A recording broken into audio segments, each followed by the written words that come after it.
Hi, hello, where are we? Are we in some other dimension? Like, we've never seen this place before. Actually, we're in my bedroom.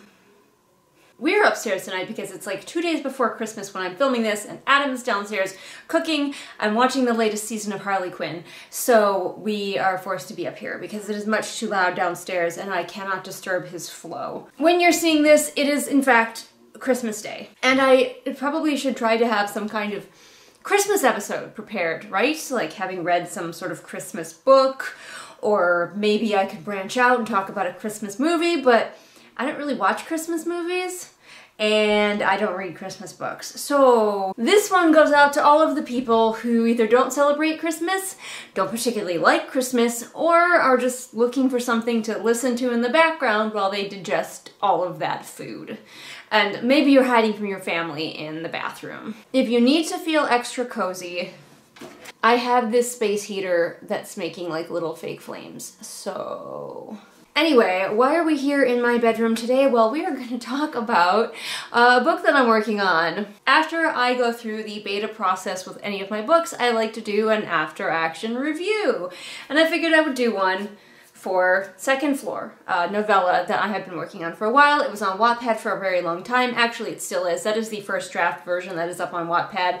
It is extremely crunchy. So I am attempting to polish it up and make it, you know, reasonable for people to actually pay money for. Not that it's going to be hugely expensive, it is a novella, but still. So obviously I put it through the beta process, which I feel is a super, super important step to any book. And then I like to just report in afterward with things that I have come to from what betas have said, kind of the beta reaction. By the way, I have a pillow with Loki Gator on it. Look at him.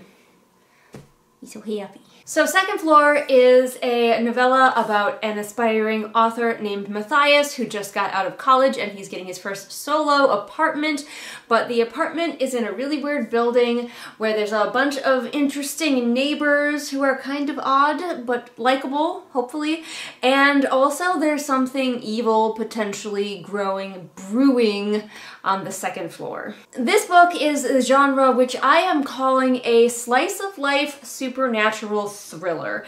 I thought perhaps of calling it horror there for a minute, but I don't think it's actually horror. Like, certainly the characters are afraid, but I don't think the reader is actually going to be afraid.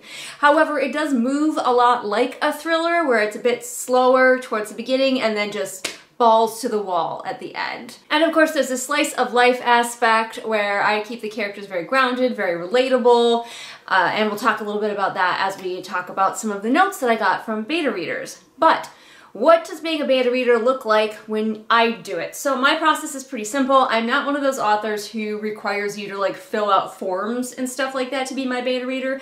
That is not how I roll. If you are interested in betaing for me and you're new, I usually only send you the first 3 chapters to make sure that you actually want to do this. And that way, like, you're gonna try to steal my book, you've only got the first 3 chapters. Like, what are you gonna do with those? Nothing. So that's how I roll. If you have managed to give me helpful notes for the first 3 chapters, I figure you're probably committed to reading the rest of the book and I send it on to you. If you have successfully read for me before, if you've finished books for me before and you want to beta read again, I will usually send you on the whole thing. I gave my betas about a month to finish, but I always allow lots of extra time because I am very, very slow at editing. I go through the notes and then I let any stragglers finish up. I pretty much accept all comers, so if you're interested in becoming a beta reader for me, it's super easy. Just like, I put out a call whenever I'm looking for betas, and then you can easily just let me know that you want to be one, and we take it from there. When I do get my beta notes, which is through Google Docs, everybody gets their own individual Google Doc, one of the things that I personally do not do is respond to those notes. Because personally, I feel like responding to those notes leads to excuse making. If somebody asks me a question within their reading of my book, if they're like, does Matthias ever do this? It is unhelpful for me to say, yes, he does because blank. What they're really asking is, does this ever happen in the story? And so I need to look at that and decide, is it important? Is this thing happening in the story? Is it important that it happened? Should it happen earlier?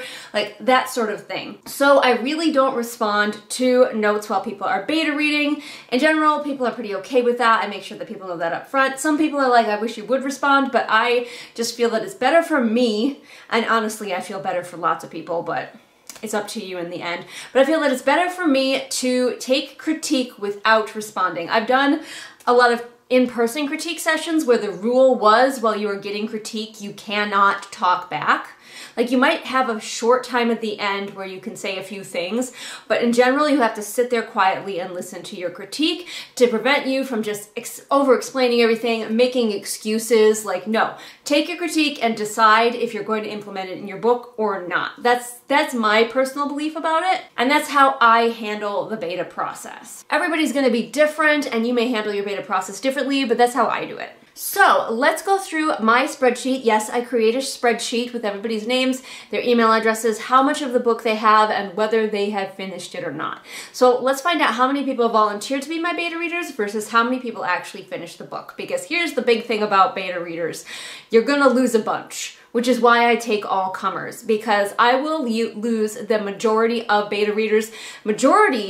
The largest majority of beta readers will never start reading, and then the second most will get a few chapters in and stop, and then pretty much anybody who makes it past the first like 3 chapters is generally fairly committed, but even then you will lose people. The people who make it further do tend to let you know that they have to stop reading versus ghosting you, but in the beta process, prepare to be ghosted a lot. You have to not be insulted by that. That's just something that happens. People bite off more than they can chew. They volunteer to read for you. They're totally enthusiastic and then they forget. It happens. I do sometimes send out little reminders at the halfway point to see if, a nudge will remind people. But a lot of times, people just never start, and you cannot let that get to you in the beta process. So how many people volunteered to beta read for me? Let's go through it. So I had 20 people volunteer to beta read for Second Floor. How many of them finished? Out of the 20 people who volunteered to read Second Floor for me, 8 of them finished, which I still feel is a solid number of beta readers to finish. I want as many to finish as possible, but like 8 is pretty good. Many of them were repeat readers who have read for me before, although I did have some newbies as well, and that was really exciting to see. I did have, I think, like 2 or 3 people, I think it was 2, who told me they had to quit for various reasons. One, because this is not the genre of book that they like to read and they just really weren't into it and felt like they couldn't give me constructive notes, totally fair. And one who had life things come up, which is totally understandable. And I will never be mad at a beta who has to quit because life stuff comes up. I understand. Those are the betas that finished the novella, and of course they had lots of helpful notes. I also like to run the gamut with the type of betas that I get. Some people will say you should only get betas who like read your genre. You should only get betas who are like your target audience. I don't usually hone in that much. If you're interested in betaing for it, I want to give you a chance. And that does result, pretty much every single book that I've ever put through the beta process has had at least one person who really didn't like it, but read all the way through to let me know all of the ways that they didn't like it. And that might be very demoralizing. I definitely recommend when you're reading the notes from the person who doesn't like your book that you then go look at some notes from somebody who's really enjoying themselves, because that will soften the blow. But I do think that it is important to get information from somebody who's really not liking your book. One, because sometimes it's hilarious. Like, I enjoy being like shredded. Like, I enjoy being read to filth. The people who don't like my book are also very witty about it, and I appreciate that. Like, yes, if you're gonna destroy me, at least be funny, and everybody is. Like, I have laughed out loud at some of the hilarious notes that people have left for me when they're not enjoying my book. Like, yes, please.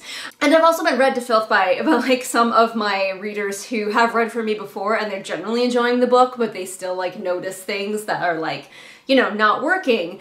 And I love it. I love it, but it can be demoralizing. It can be hard on your heart. So I definitely recommend, if you're reading the notes from the person who's really not enjoying your book, you go read from somebody who is. Because yes, I also have people who are thoroughly enjoying the book, and that always feels like so good. Everybody was really good at leaving notes. Everyone's always so nervous about leaving me notes. It's always funny. Everyone is always like, I hope I wasn't too harsh, when they have left reasonable, thoughtful notes that are not harsh at all. Like, it is very rare for me to get somebody who I feel is being harsh. I have had a couple of betas in the past who were mean because they just wanted to take me down a peg, and that's fine, but I can tell because those notes aren't like helpful or constructive. Those notes are just like aggressive and mean.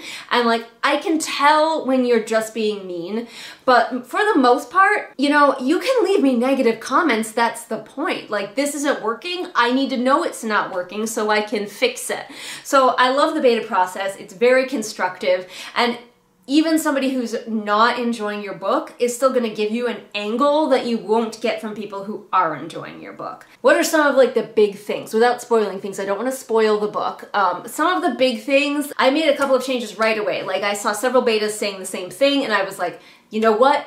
I put this element into the story early on, and I never ended up really doing anything with it, so I don't know why it's still in the story. So I yeeted that right out of the story immediately. I also put in more foreshadowing toward the beginning. Like, I did have quite a bit of foreshadowing, and people were picking up what I was putting down, so that's good. Like, people were noticing the hints, people were getting there, they were speculating, it was great.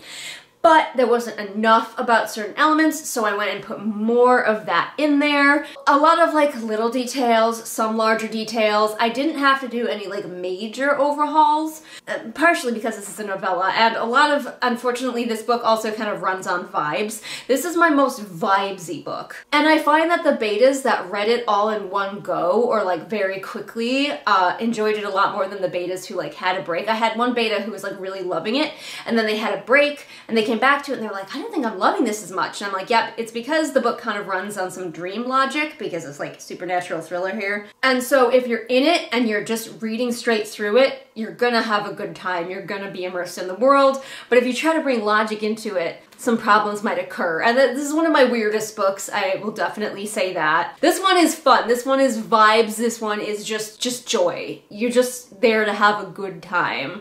You're not there for a long time, you're there for a good time. That's why it's a novella. It was really interesting to see how people reacted to the main character, Matthias, because like there were like one of two ways, and then very little in between. There was either, oh my god, I am Matthias and Matthias is me, get out of my fucking head, or I don't get this guy, like he's not working for me, I find him kind of bland. And there was no middle. So honestly, I really like that. I think that I would much rather have people be able to so strongly identify with my main character, certain people, versus like everybody feel like they can identify with my main character. Especially because Matthias is an author, Matthias is asexual, Matthias is like a young person who's like in a very specific phase of his life. And so like people who identified with that so hard, and it was really gratifying to see that. And the people who didn't, I guess Matthias just isn't the character for them, and that's okay. But everybody, even the people who didn't enjoy the book as much, found at least one character that they enjoyed, so that was great and really gratifying. It was definitely an interesting experience going through the beta process with a book that does run on vibes so much. I will leave the super ultra crunchy version on Wattpad, but they're pretty different from each other at this point. I would definitely recommend like the version that I actually tried, the version where I put in work versus the one where I just spewed it forth onto the page. Second Floor was entirely pantsed, which I don't normally do. I normally have some kind of plan. Like, it's usually not very structured. It's usually I know the ending and I know some points in the middle, and usually at least a few of the characters have introduced themselves to me. But this one, blind. No roadmap whatsoever. I literally got to the end of it and I didn't know what was gonna happen. I have notes that are just like arrows and squiggles, because at that point I was like, okay, who's gonna be what? I need to decide this. Last second, I was writing the scene and deciding these crucial points for the characters at the same time, which is different from how I normally write. I normally know at least the important stuff, at least the vague outline of the important stuff, like the shadow of it, like the hint of it before I get to that point, but I did not with Second Floor. It was all just as much of a surprise to me as it was to you. And that's why this book runs so much on vibes. But it was fun. It was super fun. And it leads to a messier draft that definitely benefited from beta readers, 100%. One of the things that I noticed is that my lead character is a man, and I am not a man. I know that I have a somewhat masculine demeanor, but I am not, in fact, a man.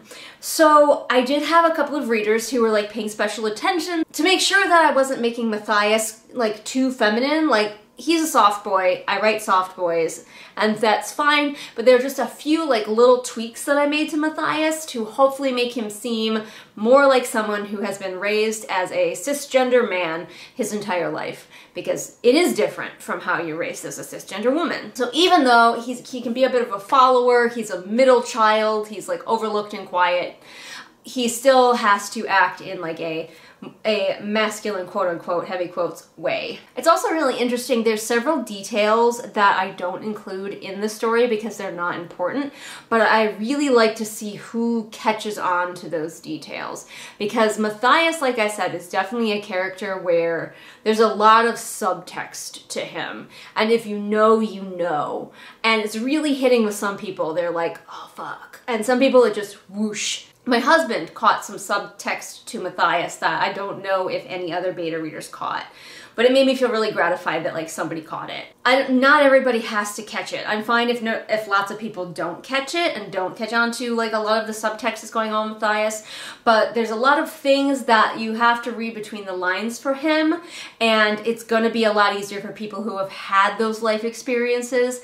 People who haven't are just probably not going to catch on to it, and I'm okay with that. So yeah, I think that's everything that I wanted to talk about. I've probably rambled for way too long, and I'm going to go edit this video now and regret all of my life choices having rambled for this long.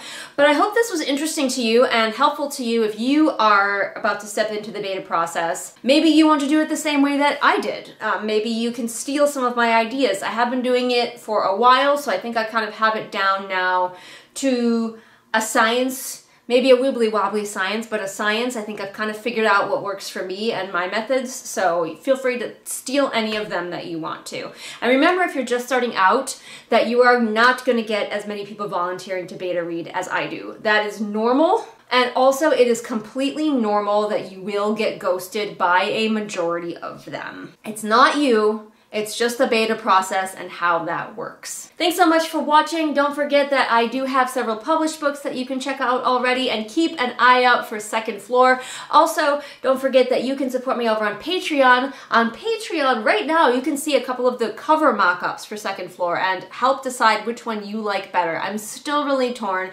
I have two options that are very different from each other, so if that interests you. I also have character profiles over on my Patreon for all of the characters in Second Floor. So if you're interested, go and check those out. For as little as $1 a month, you get all of that like extra exclusive content about my writing. I don't talk too much about my writing process here on the main channel, but I do talk about it a lot more over on Patreon, so go check that out. I jab my thumb at the wall as a Patreon is like behind there somewhere. Yeah, I keep Patreon behind my chair in my bedroom. Anyway, I'll see all of you again next time with whatever it is I happen to be doing next time. And if you celebrate Christmas, I hope you're having a good one. And remember, if your family doesn't understand you, I'm your queer auntie now, and I love you. Bye.